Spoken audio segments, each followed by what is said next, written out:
Oke, bismillahirrahmanirrahim. Assalamualaikum warahmatullahi wabarakatuh. Sebelumnya perkenalkan, nama saya Muhammad Arif Hidayat. Saya merupakan salah satu mahasiswa praktikan PPL Universitas Negeri Semarang yang sekarang sedang mengajar di SMK Negeri 9 Semarang. Alhamdulillahirrahmanirrahim, pada pagi hari ini kita semua masih diberi kesempatan dalam sesi penyampaian materi mengenai otomatisasi tata kelola keuangan. Nah, di sini saya akan menerangkan sedikit mengenai penyusunan laporan dana kas kecil. Nah, di dalam penyusunan laporan dana kas kecil ada 2 poin penting yang harus diperhatikan. Yang pertama yaitu apa sih pengertian dari dana kas kecil itu sendiri. Secara harfiah, kas kecil merupakan uang tunai yang disediakan oleh perusahaan untuk membayar pengeluaran-pengeluaran yang jumlahnya relatif kecil dan tidak ekonomis bila dibayar dengan cek ataupun giro. Secara sederhananya, kas kecil ini sendiri merupakan sejumlah uang yang dipegang oleh sekretaris maupun bagian administrasi guna membeli perlengkapan-perlengkapan yang dirasa untuk memenuhi kebutuhan dari kantor. Selanjutnya, poin yang kedua, yaitu apa sih pentingnya menyusun laporan dana kas kecil. Di sini pentingnya menyusun dana laporan kas kecil yaitu untuk mempermudah mengetahui sisa saldo kas yang sebenarnya pada setiap saat. Oke, secara pengertian, metode impres ataupun yang biasa disebut dengan metode sistem dana tetap adalah metode pembukuan dana kas kecil yang mana jumlah dana kas kecil itu akan selalu sama pada setiap pembukuan buku kas kecil baru, ataupun dalam posisi jumlah dari dana kas kecil awal itu sama dengan jumlah dari dana kas kecil pada akhir pencatatan. Maka dari itu sistem ini dinamakan sistem dana tetap seperti itu.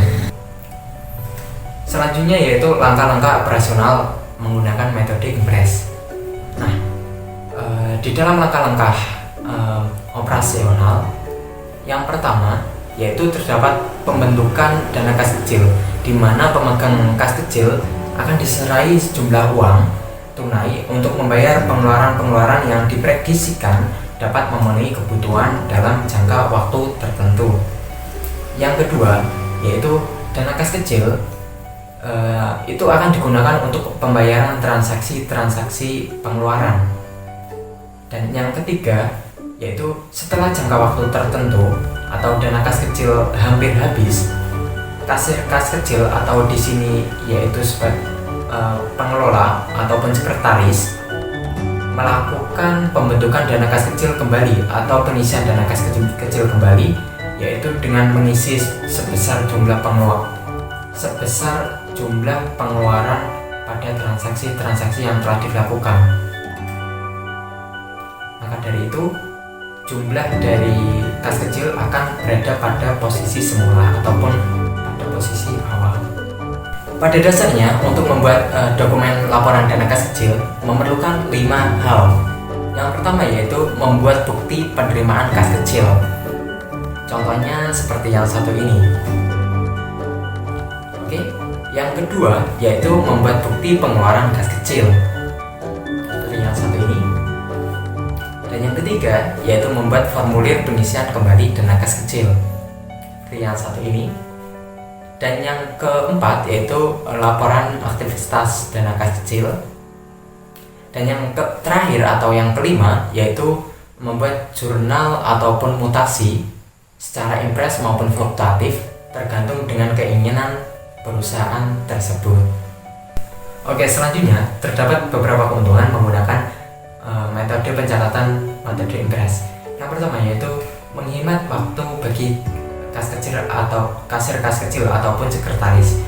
Nah, di sini menghemat waktu diartikan bahwasanya sekretaris itu tidak akan langsung mencatat transaksi yang dilakukan, namun hanya mengumpulkan bukti-bukti transaksi yang mana nantinya pada saat periode kas kecil atau jumlah kas kecil itu hampir habis, maka di situ akan dicatat transaksi-transaksi yang dilakukan sebelumnya. Oke, yang kedua yaitu menghemat waktu dalam pembukuan pengeluaran rekening normal. Terus yang ketiga yaitu memudahkan untuk mengetahui setiap pengeluaran berdasarkan pos-pos pengeluaran pada setiap pembukuan. Yang keempat yaitu memudahkan bendahara untuk menentukan jumlah dana per bagian per periode, seperti itu. Oke, setelah kita berbicara mengenai kelebihan dari metode Impress, sekarang kita akan beralih mengenai kelemahan dari pencatatan metode Impress. Ya, berbicara mengenai kelebihan dan juga kekurangan, itu merupakan dua buah mata pisau yang saling bersebelahan atau bersinggungan. Nah, di sini kita akan membahas mengenai beberapa kelemahan dari metode Impress. Yang pertama yaitu hanya dapat mengecek saldo kas di akhir bulan ataupun akhir transaksi. Nah, yang kedua yaitu petugas kas kecil atau sekretaris di sini tidak dapat sewaktu-waktu mengambil atau mengisi kas kecil kembali. Nah, untuk yang ketiga yaitu tidak dapat sewaktu-waktu mengecek dana atau dana kas kecil, seperti itu. Oke, di dalam menyusun laporan keuangan, terutama di dalam metode Impress, dikenal yang namanya laporan mutasi. Nah, laporan mutasi dana kas kecil ini merupakan suatu laporan pertanggungjawaban penggunaan dana kas kecil yang dibuat oleh pemegang dana kas kecil, yang di sini merupakan sekretaris ataupun bagian administrasi dari perusahaan.